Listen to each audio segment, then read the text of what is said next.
Hey guys, how's it going? Michael Troy here. Today we're looking at one of my all-time favorite comic books by one of my all-time favorite creators, starring two of my all-time favorite characters. So how cool is that? Amazon by Amalgam Comic Books. We will tell you what that means in a second. Subscribe to my channel if you haven't already. Hit that like button and let's get right into it. Check out this gorgeous cover by John Byrne and Terry Austin. So Amalgam is DC and Marvel's crossover event where they did a series of books featuring mashups of their characters. As you can see, this is Storm and Wonder Woman by John Byrne.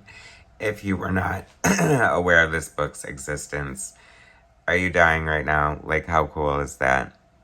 One of the best designs from this project. You know, they did like...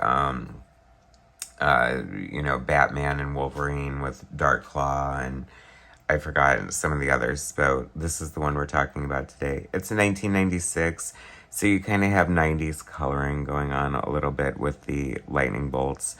I feel like this is one of the last big projects for Terry Austin and John Byrne. They drifted apart after the X-Men and worked together occasionally. I feel like their styles sort of did grow apart. The art looks amazing on this. I have seen the full pencils, and the full pencils are absolutely gorgeous. This is, like I said, one of the better Amalgam books.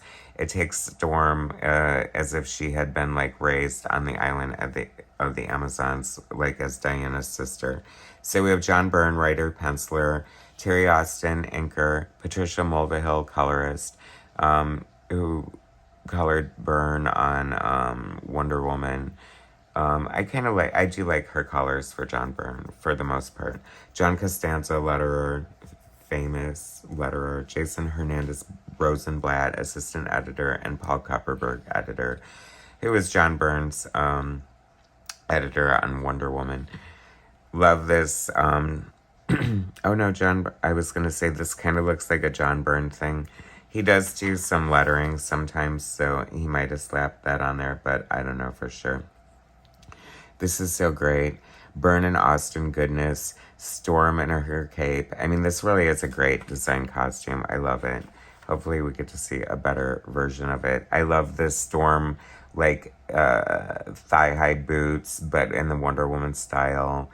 I mean, this is just, like, perfection. The only way it really could have been better is if, like, George Perez had done it, but who knows? I don't know what he was doing at this time. This could have been, like, his cross-gen years, perhaps, or he was, like, at Malibu doing, like, Ultra Force and stuff probably around this time, which is kind of a shame. Like, I feel like George Perez wasn't part of this, and he should have been. I mean, there should have been, like, an Amalgam, like, X-Titans, was there? I don't really remember. I'm gonna have to, like, get more into it.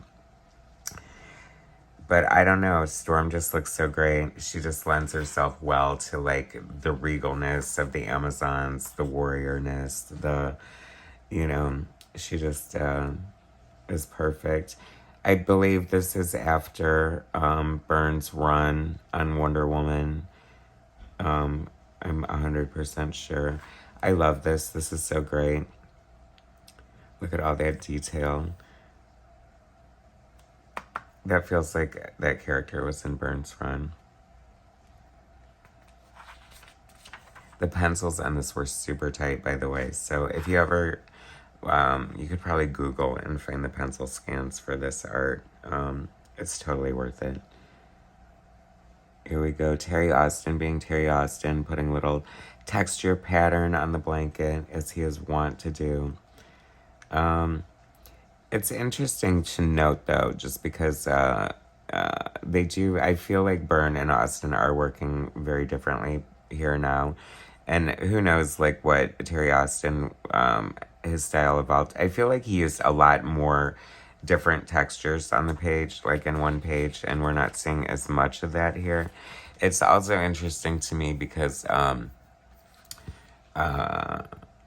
his inks are reminding me a little bit of Bob Wiacek here, which is kind of strange because I never felt that way before.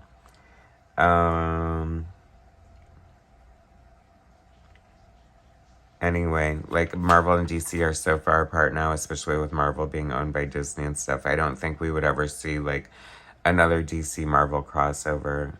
I mean, who, maybe not in my lifetime, but I feel like a Spider-Man, Superman movie or something crazy like that would be just like, you know, these superhero movies break all kinds of records at the box office.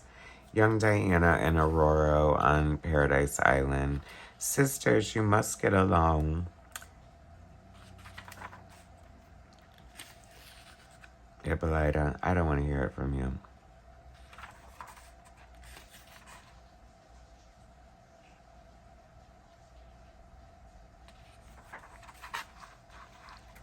I feel like in these stories, like when they do events like this, some of them are obviously better than the others. Some of them are more well thought out and realized, and I feel like this is definitely one of them. That is such a cool page there. I love that right now. That is so classic, like Storm. Like, can't you just see her like in the danger room with like the, metallic Doc Ock tentacles? It's funny how they were part of the danger room attack sequence. It's kind of like, in case you ever go against Dr. Octopus students, I have these tentacles. Xavier in his lame ass danger room. Yeah, Byrne definitely does like to have women tied up in his comic books, which I guess is fine because it's, a callback to the history of Wonder Woman and how she was always getting tied up.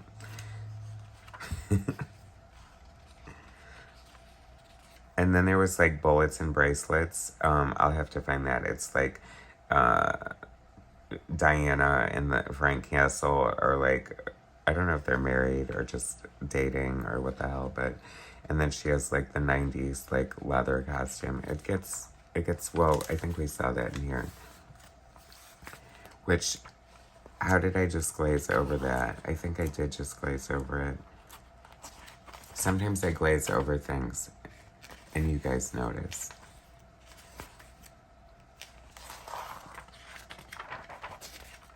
Oh yeah, that costume. Isn't that crazy? I love seeing John Byrne draw it. Sans like the bob wig.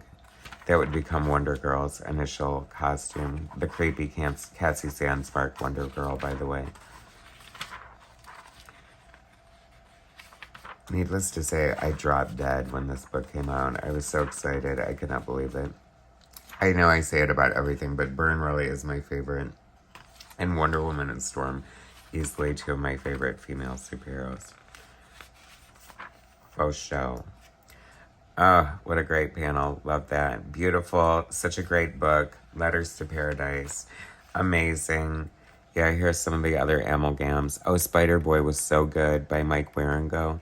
There was another one. I forgot the artist's name, but I think the follow-up was good too.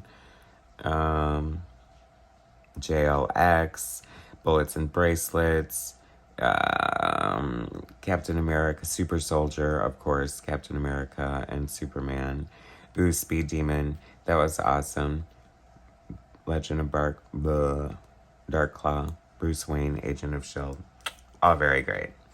Anyway, so cool. Amazon, Amalgam, DC, Marvel Comics mashup, John Byrne, Terry Austin, greatness. Thanks so much for watching, guys. Subscribe to my channel if you haven't already. Hit that like button, and I will bring you more later.